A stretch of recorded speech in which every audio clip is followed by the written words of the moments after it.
लेकिन जौनपुर में कुछ फासिस्टवादी ताकतें हैं जो कुंडा बनाना चाह रही थी, लेकिन आप ही लोग के बदौलत मैंने कहा मैं ये कुंडा बनने नहीं दूंगा, वो कुंडा कोई प्रस्ताव करने रहेगा। लेकिन हमारे गुलशन भाई संघर्ष कर रहे हैं, मेरे गुलशन भाई संघर्ष कर रहे हैं। निश्चित अगर जो कुंडा विधानसभा है, एक दिन वो जरूर मदनी विधानसभा बना के उसको जौनपुर का विचार दे। जो नौजवान साथी आप इनका साथ दो, मैं इनका देखता हूँ और मेरी हमेशा इनकी बातचीत होती रहती है, मैं इनसे हमेशा मेरी इनकी बातचीत होती रहती है और मैं इनका संघर्ष देखता हूँ। और संघर्ष देख के मुझे ये लगता है कि ये नौजवान साथी अगर इनके साथ पूर्णतः अगर एकजुट होकर इनके संघर्ष में अगर साथ दे देगा तो निश्चित प्रतापगढ़ में गुलशन भाई यहाँ से चुनाव जीत जाएंगे। हमारे विधानसभा हमारे जिले में भी यही स्थिति पैदा है, लेकिन वहाँ हम लोग आपस में हम लोग एक साथ मिलकर लड़ाई लड़ते हैं और लड़ने के बाद इस फासिस्टवादी ताकतों को हम लोग उजागर नहीं होने देते। एक हमारे जिले में बहुत नाम है, जैसे पुरानिया ने बुजुर्ग लोग ने कहावत कही है, ढोल की दूर की ढोल बहुत सुहावन लगती है। उसी तरह मैं बता रहा हूँ जो ढोल सुहावन लगती है, लेकिन अगर आप जौनपुर में जाके देखोगे तो उसके अंदर पोल ही है, कुछ है नहीं उसके अंदर, केवल उसका नाम ही बहुत ढोल है।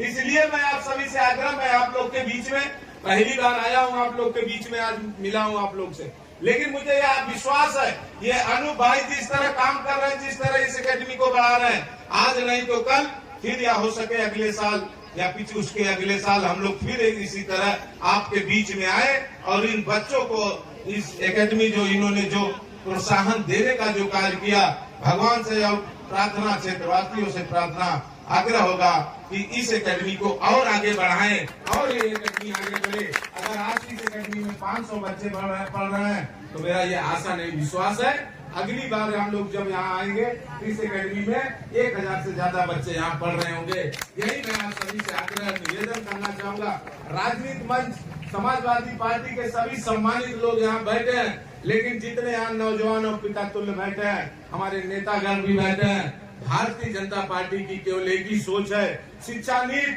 इनको शिक्षा मत दो, ये रोजगार हमसे नहीं मांगेंगे। इसलिए आप लोग देख रहे होंगे पुलिस भर्ती का या 69,000 जो हाईकोर्ट ने जो 69,000 शिक्षक भर्ती पे रोक लगा के पुनः उसको भर्ती करने का जो आदेश निर्देश दिया, लेकिन आप ये देखते रहना मेरे भाइयों, ये जो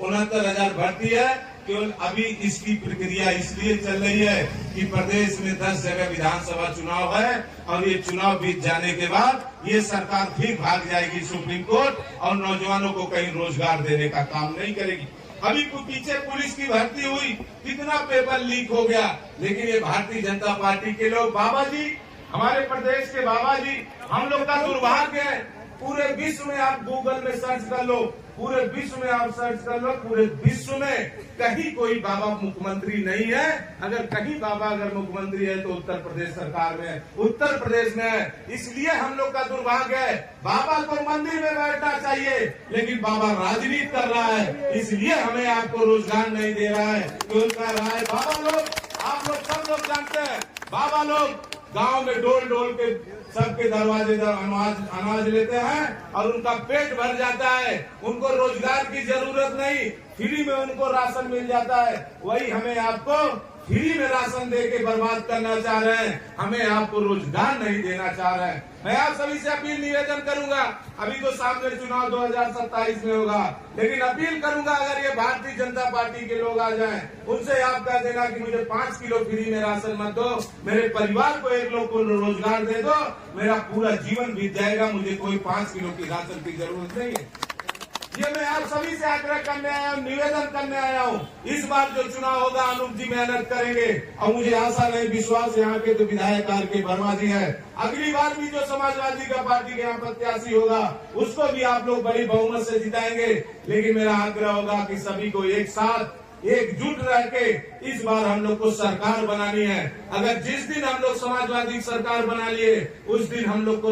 रोजगार मिलने में कभी देरी नहीं होगी। और जब समाजवादी सरकार थी, मेरी बेटी लोग भी खड़ी हैं, भाई लोग भी यहाँ खड़े हैं, जब समाजवादी सरकार थी तो फ्री में लैपटॉप देने का काम समाजवादी आदरणीय नेता आदरणीय राष्ट्रीय अध्यक्ष अखिलेश यादव ने किया था। लेकिन यही जब समाजवादी सरकार लैपटॉप दे रही थी, यही भारतीय जनता पार्टी के लोग ये कह रहे थे कि ये समाजवादी पार्टी के लोग जो लैपटॉप बांट रहे हैं ये बच्चों का भविष्य खराब करेंगे, बच्चों को ये झुंझुना थमा के उनका शिक्षा खराब करेंगे। लेकिन आज वही लैपटॉप जब कोविड का समय चल रहा था, जब पूरे देश में